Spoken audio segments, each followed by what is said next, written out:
campus at Boston University, the Vermont Catamounts are in town for a weekend series against the hometown Terriers. Both teams happy with their starts to the second half so far. Nicholson has the puck, bounce to her. She's in alone, she shoots, and a nice stop made by Zoe Cleach. Beginning of the new year. That shot gets stopped, passes to the side for Lauren O'Hara. Back to Rutschum, her shot stopped by Peseshnik. Coney's shot blocked into the skates of Henderson. Havana with the shot, and Peseshnik makes another glove stop. Slides across the blue line for Minard, her shot, and Lola Reed was right there. Middle for Walsh. Sydney Healy takes the shot. Cleach making another stop, and a second chance opportunity for Neely Nicholson. Puck still loose, and Cleach is able to hang on. Virgili makes the steal. Turns on the wraparound and can't get it underneath Zoe Cleach. Carried, stolen by Lewis. She shoots, and it comes out the other side. Self pass to the circle. Goes to the backhand. Peseshnik with a stop. Power play goals on 78 tries. Point shot from Kokovic. For an outlet, it's picked off. Lloyd Howe tries the shot. It's stopped by Peseshnik. Lloyd Howe back out in front. Matson scores! Darcy Matson.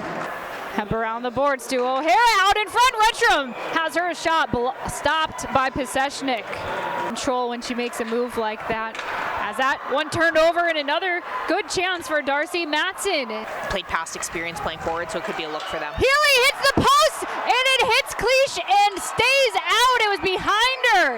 It hit her in the back and somehow stayed out of the net. Then you see Shabalova getting pulled off. Zoe Cleach there in the pile. Backhand gets it to George. Havana's shot stopped by Peseshnik. Havana out in front for Mesplat. It goes in!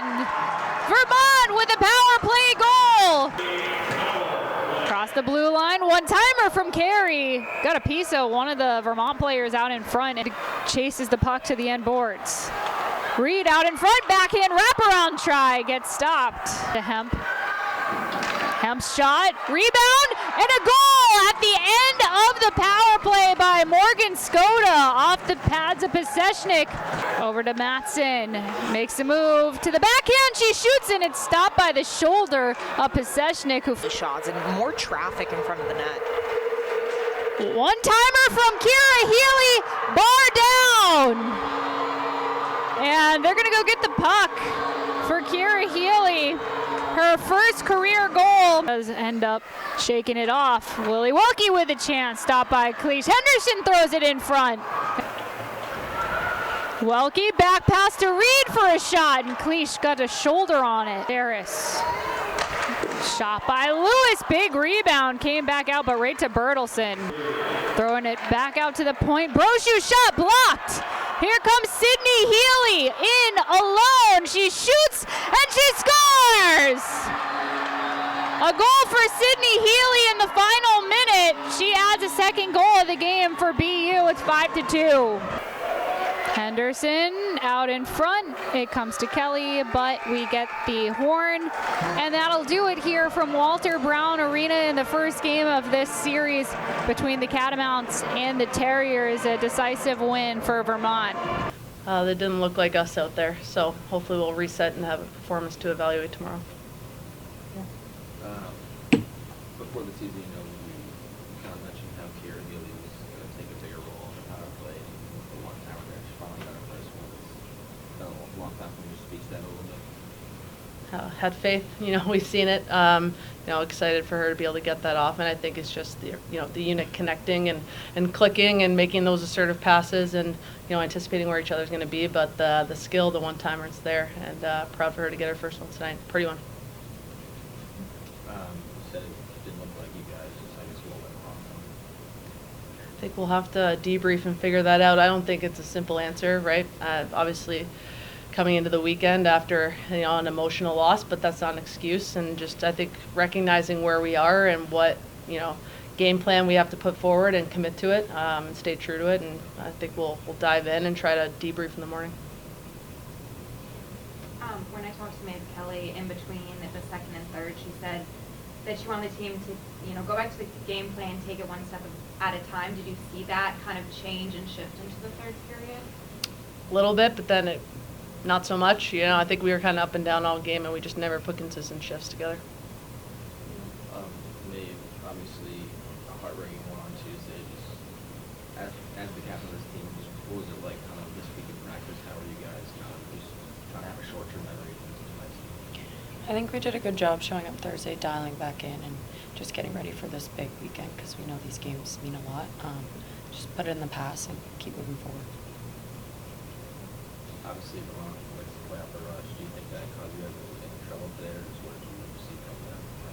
Yeah, I mean, they're a skilled team. They're big. They're fast, right? Like, you got to win battles in the neutral zone. And I think we talked a lot about, in order for us to feel our game the way that we like to play, like, we got to manage the puck a bit better, be a little bit smarter on our forecheck, because they're going to, they want to go and they want to fly the zone. So I think just looking at ways that when we do have possession that we've earned, how do we make sure that we build on it and make them have to fight for momentum?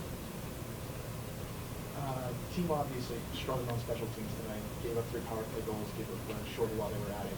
Either one of you guys just talk about what went wrong there. I think it's a result of the breakdown that was happening 5-on-5, and you just you go into a situation that requires an extra level of, execution, focus, and commitment to the game plan. And when it's already not happening 5-on-5, I think you see it happen in special teams. It seemed like on the first goal that you guys gave up, there was a nice thing call that before to stay out on a long shift. Did you see the same thing, or just talk about that a little bit? Yeah, it probably could have been the start of the PK breakdown, right? It was kind of that hangover shift from our penalty kill, and I just don't think they started to build momentum at the end, and then they took advantage of it. The fourth line today got played probably more regularly than they have in the past couple of weeks. I thought they generated pretty well in the first period. I don't know about the rest, but just to speak to that line a little bit. Yeah, I think, of all the lines, they committed to the game plan. They're willing to play simple. They're willing to get pucks in deep and go to work. And obviously having Chavi back there down the middle gave him a little bit of life too. And it was fun to be able to play the fourth. And it was fun to be able to just try to manage the bench in that way. Like, whoever's committed to playing the way we want to play is going to go. And we got to really lean on them, and they added a lot of life. I know coming into today you wanted the team to get the puck in deep. Is that still going to be an emphasis going into tomorrow's game? Definitely. No Ella tonight, just any update on her for tomorrow? Always just managing our bench and our roster to try to put our best foot forward, and we'll be game to game. Any adjustments, how to reset going into tomorrow? We'll sleep on it and hopefully have some answers in the morning. Thanks, guys.